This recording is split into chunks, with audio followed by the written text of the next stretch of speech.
Hello everyone and welcome back to my channel. If you're new here, my name is Elizabeth and I run the blog lifefromtheviola.com where I share my favorite practice tips, general advice, and tech for musicians. Today I have my boyfriend Harry here to share his Surface Book 3 with you. I use an iPad Pro to read sheet music, but Harry is a Windows person, so he uses a Surface Book. So I thought it would be great for you guys to see what your options are if you're more of a Windows person rather than an Apple person. Let's get into the video. So this is my Surface Book 3. I have the 15-inch model. There's also a 13.5-inch model. To get into the specs of it, we take a look here. I've got the Core i7 version with 16 gigs of RAM. You can't see it here, but it also has the built-in graphics card. And I'm using the version with 256 gigs of storage. So my favorite part about the Surface Book 3 is that its form factor changes depending on how you want to use it. So if you just press this button here, it's a little detach button, press it, and when the light goes green, you're ready to detach the screen. So now I've got a screen that's completely separate from the rest of the computer. If you want to use it in just tablet mode, you just hold it like this. You can also put it on backwards on the computer, like this. And you've got a nice built-in stand on it. So this mode is great if you're an artist, or if you just want to watch a movie and not have to worry about the laptop closing on you, just kick it out like this. So today we're going to be focusing mostly on the tablet version. So we're going to disconnect this one more time, just press the button, and it pops right off. So now you've got it just as a tablet. So when you're in tablet mode on the Surface Book, you still get all the features of having a regular Windows computer. So you still get the file browser, you still get whatever programs you usually use, you still get the start menu, and everything like that. So one thing you don't get from this that you do on iPad is kind of apps like you normally use on a tablet. So that's something you can't do with this, unfortunately. But if you are a Windows person, then you'll probably like that you still just keep the regular programs that you usually run. One thing you can do with the Surface Book is if you go to the little action menu over here, there's a thing called tablet mode which you can turn on. That kind of makes it more of a tablet, so to speak. Gives you what look like apps, even though they're just the normal programs you usually use. And it makes the bottom bar a little more tablet-like. When you go into an app, it gets rid of the bottom bar and makes it seem more like you're in one entire program and not just running on the Windows desktop. So that's nice if you like that. Personally, I just stick to the regular mode. I personally like being able to have the taskbar at all times and the kind of look and feel it has as a normal computer, so I just stick to the regular mode and I don't really mess with the tablet mode. So we're going to dive into the main reason I got the Surface Book 3, and that is using it as a sheet music reader. So the program I use to read sheet music is MobileSheets. It isn't free. MobileSheets is a $12.99 payment, but it's just a one-time payment, so you get it for life after you pay that. So let's take a look at how a regular piece of sheet music compares to a piece of sheet music on the tablet. So I'm just going to go into, let's look at some overtures. So if we go to actual music on here, you can see it takes up almost the entire page with the music. So if you compare that to the size of a regular piece of sheet music, you can see that the screen is actually bigger than the sheet music, which I really like. Having that bit of extra space at the top, as you can see it, you get a bit extra. I like having that because it makes page turns a lot safer for me. You can see when you turn the page, you still get the bottom part of the last page you were on, and that makes it a lot more secure when you turn the page so that you're not going to lose the last few notes on the page. And if you want to compare the Surface Book 3 to Elizabeth's iPad Pro 12.9-inch version, you can see them next to each other right here. So the iPad is actually the same width, just about, as the Surface Book, but you do lose that kind of 1.5 to 2 inches at the top. So you could definitely make the iPad work if you were trying to go for something bigger, but I like having that extra sliver at the top. So let's take a look at MobileSheets and kind of a broad overview of it. So let's take a quick look at how I organize my pieces in MobileSheets. So you can sort by recent, by the name of each piece, and then there's things called set lists and collections, and you can sort by composer. So if you go by recent, obviously it's which piece you opened last. You can sort by pieces, and it goes alphabetically, although you can also change it depending on when you created it or modified it, or even numerically if you use numbers. So as far as set lists and collections, I use set lists as a really broad grouping. So I've got like all of my chamber music, all of my orchestral bass parts, and then if I go to collections, I've got a bit more detailed. So I've got duets, I've got string orchestra pieces versus tone poems. You can really use it however you want. That's just how I use it. And of course you can just sort by composer, and you can see all the composers I've had in there. So let's dive into a piece and check out some of the features that MobileSheets has. So when you go into a piece, it'll greet you with the first page. If you have pen mode enabled, which I use because I have the Surface Pen, you just hover your pen over the screen and it immediately enters annotation mode, which I really like. It takes out the step of having to press a button to start annotating, which is really nice. So if we go across the top bar here, we're going to check out all the different options we've got. So if this little X is to just exit annotation mode, you can go back in with the pen. This little arrow here lets you collapse the bar if you need to annotate something that's underneath it. We've got undo and redo buttons, so obviously you can undo something you just wrote and then redo it again if you change your mind. Next one we have is the favorites. So here I've got just a few different pen tools I use.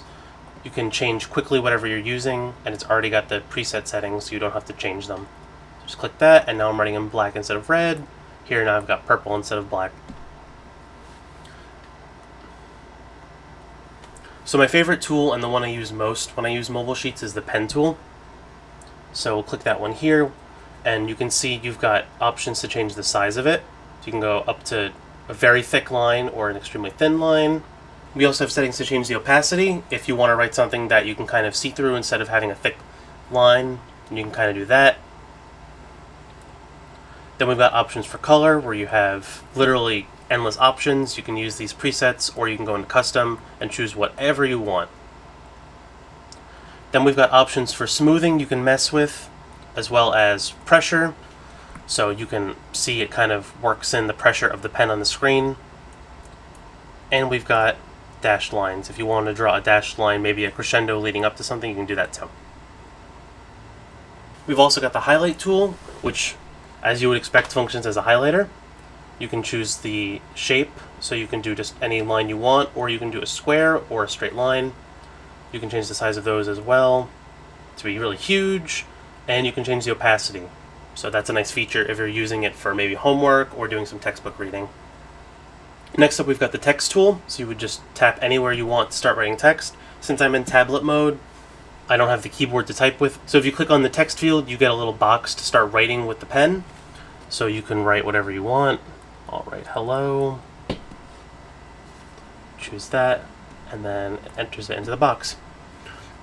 You can also, if you'd rather use the on-screen keyboard, you would just click the little drop-down arrow here, and you've got the little keyboard icon. You would click that, and now you've got a few different keyboards you can use. This is the bigger one that's simplified. You can also have the full Windows keyboard, which has all the symbols and everything. I personally like to use this little keyboard. I keep it down near the corner so that I can use my thumb to write, and I use like the slide typing feature. So if I wanted to write hello, I could just do a little slide, and it gave me a little hello emoji, which is actually funny. I like that. So if you want to edit the text after you've already written it, or before you've written it, you would click this little arrow tool, which we'll get into more later. You would choose that, and then it gives you a bunch of options. So you've got the edit tool here, so you can go back and edit whatever you've written. You can change the fonts, you can change where it's lined up in the text box, you can bold and italicize it, and then you can change the size and opacity, color, just like the pen tool. You can also fill it in with a different color if you like that, and you can change the thickness of the border and the spacing between all the words, so it's highly customizable if that's something you need to use. Another one of my favorite features in MobileSheets is the stamp tool. So if we click on the stamp tool here, we get a whole menu of different options. So right now I'm in the standard menu, so you can see all the different standard music notation stamps that you get. So if I wanted to put in a fortissimo stamp somewhere, for example, I just click on the fortissimo, and then I can change the size depending on how big the music is and how big I want it, and the opacity just like the others, as well as the color. So once you're ready to stamp, you just click on the screen anywhere and you've got the stamp. If you want to change the size after you've made it, you would just click on the edit tool and you can slide that. As far as other stamps we've got plenty of standard ones. You can see there's a million different things to choose from. Then we've also got jazz font. If you're a jazzer, you've got all those to choose from. It also comes with jazz chord symbols, which is really nice. There's a ton of them. I personally don't use these, but you totally could if you wanted to. Play a minor add 2 chord. We've also got percussion symbols, and you can also add in your own custom ones. If you've got the SVG file, you can import that and then add that stamp in wherever you want. Next, we've got the erase tool.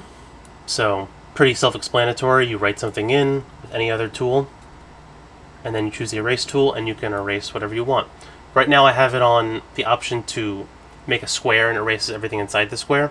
If you tap on the eraser tool once you've selected it, you can change that mode.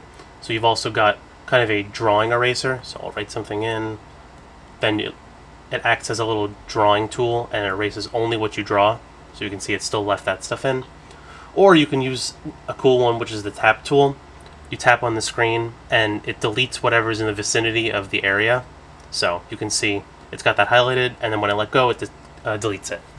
One nice thing about having the Surface Pen is if you want to erase something, the Surface Pen actually has an eraser built in. So instead of choosing the eraser tool, you can see I'm on the pen tool now, you just use the eraser part of the pen and drag it across the screen, and it acts as an eraser, which is really nice. If you're going to use the Surface Book 3, I would highly recommend getting the Surface Pen. It's pretty cheap. I think I got mine on sale for about $60 or $70, so cheaper than an Apple Pencil.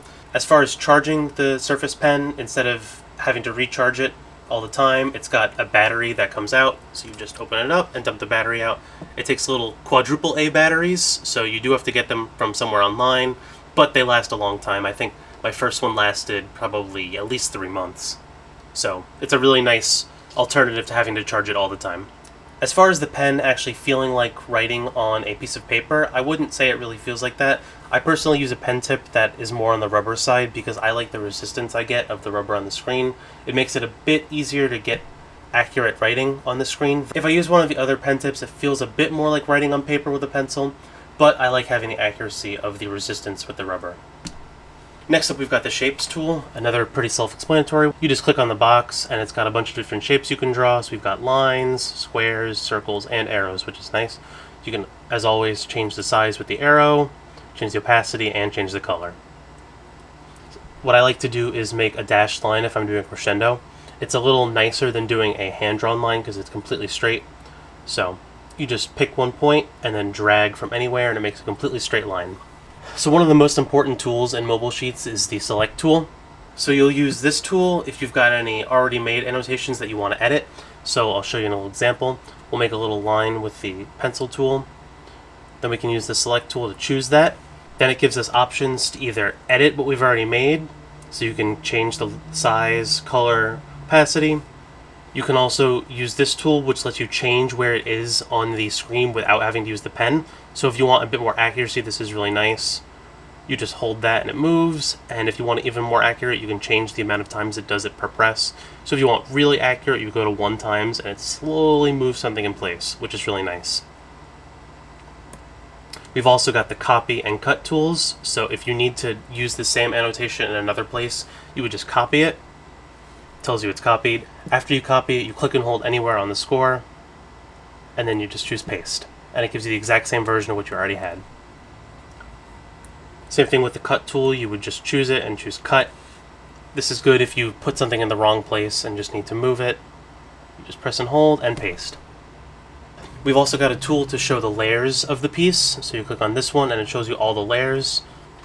So if you look here, it tells you what kind of annotation you made. Here it's got the pen icon, so that means it's a pen drawing we made. If you click on it, it shows you where it is in the piece, and then it gives you that same edit menu. You can also choose to hide or show any and all of these. And you can make different layers as well. So if you want to make a different layer on this page, you click the plus sign, and then you can rename the layer and do whatever you want with that one. Next we have the command bar. So if you choose this one, it gives you a little bar anywhere you want on the page, and it gives you just a few options that you can use, like your favorites. You can change the page, you can add a new favorite, and you can choose the eraser, redo, and undo tools. Two more really nice tools are the crescendo and decrescendo tool. So if you just see them right here, click on it, and you can drag and make a crescendo as short or long as you want, which is really nice. If you want to change the size of the crescendo, you just click on the tool again. You can change the thickness, the height, and the color. I would recommend if you're going to make a really thick one, you have to make it really wide as well. So probably just keep it on the thin side. Same for the decrescendo tool right here. The decrescendo tool actually mirrors the crescendo tool, so you don't have to change the settings in the other if you've already changed it in one, which is another nice option. That's really cool. The next tool we have is the grand staff tool, which is really nice. So you just click on it, and then you make a point where you want to start a staff. Then you would use the selection tool to choose that, and you can make it as short or as long as you want. So you just drag the arrow, and it makes a whole staff for you, which is really nice. Our next tool is the snipping tool. The snipping tool is good if you've got something you want to move that isn't drawn in by you. So if for some reason I wanted to move this, I could just make a box around it and copy it, and then paste it wherever I want just by pressing and holding and pressing paste. We've also got an option for a grid, which I don't personally use, but you can make a grid and then have your annotation snap to it. Might be good if you're doing some kind of math homework or something like that. And you can change the size of the grid if you need to. We've also got an option to play any attached sound clips you've added to the file. So if you press this button, it'll give you a menu to play any sound files that you've attached. In the drop-down menu here, you can see we've got a few more options. There's a metronome built in, which is nice. Goes from 10 to 280 beats a minute. You can change the time signature however you want, and it's got a lot of subdivisions, which is nice. It is on the very quiet side, so I usually just find myself using metronome built in on my phone instead of on here, but if this is all you've got, it's a nice option as well. Another option we've got underneath the drop-down menu is the embed annotations option. That's good if you need to share the PDF with someone. You can embed the annotations into it so that you don't lose them when you share the file. And we've got more settings underneath the settings menu. So when you're viewing the score, you can see different options of how the piece is displayed, which is really nice. If you just tap on the screen with your finger, it takes up kind of the overlay. And then down here, you've got different options for how you view the piece. You can crop each page, which is really nice. I personally do that for all of my pieces. You can see I like to get rid of the white border around the music because it makes it so that the music is as big as possible on the screen. If you want, you can use a feature called auto crop, which crops it to how it thinks it should be cropped. Of course, it took away my personal crop, which I like more, but we've also got a tool to pan around when you zoom in. So if you've got that enabled, you can pan wherever you want. I would personally keep that enabled all the time. I wish there was an option to have it enabled all the time, but there isn't. So if you choose this option here, it lets you change the display mode. Right now I have it scroll vertically instead of horizontally because I like having the top of the last page be shown. You can also have it change the tone of the page, which is really nice. I personally keep mine on sepia. You can also turn it off if you want the page to be white, or you can make it gray in case you have a color piece of paper, or you can make it a cool color. But I personally like the sepia tones because it's a lot easier on my eyes, and it looks like a piece of orchestral music, which is really nice. You can also change how the page aligns, whether it's on the bottom or top. So if you'd rather see the beginning of the next page instead of the end of the last page, you would set it to top, and it would show you like that. You've also got some options down here in the bottom right. Lets you see what set list your piece is part of, which is nice. You can also make bookmarks within the piece, which is really nice, especially for something like this. You could bookmark all 36 overtures, which I should really do. You can also make what's called links or smart buttons, which are really useful, and we can get into that in another video if you guys are interested in that.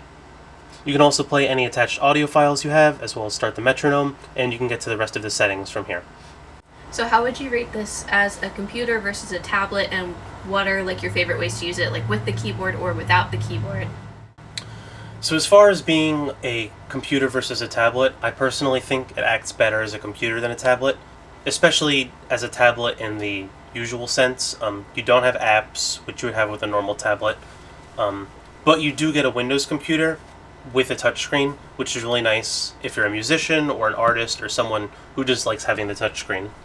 What kind of things do you do on this computer that aren't reading music? Well, what I like about it is that I can use it as a normal computer whenever I want, which I do all the time. So that's a really nice option that you don't get with an iPad. You can still manage all your files whenever you want, and use it just as a regular computer, so you can play games on it. You can install whatever programs you want. I like that I can carry around both my laptop and my sheet music at once without having to carry a separate laptop. That's really nice. How is the functionability and smoothness of it compared to an iPad? So one thing you may have noticed while going through this is that MobileSheets is not the smoothest program.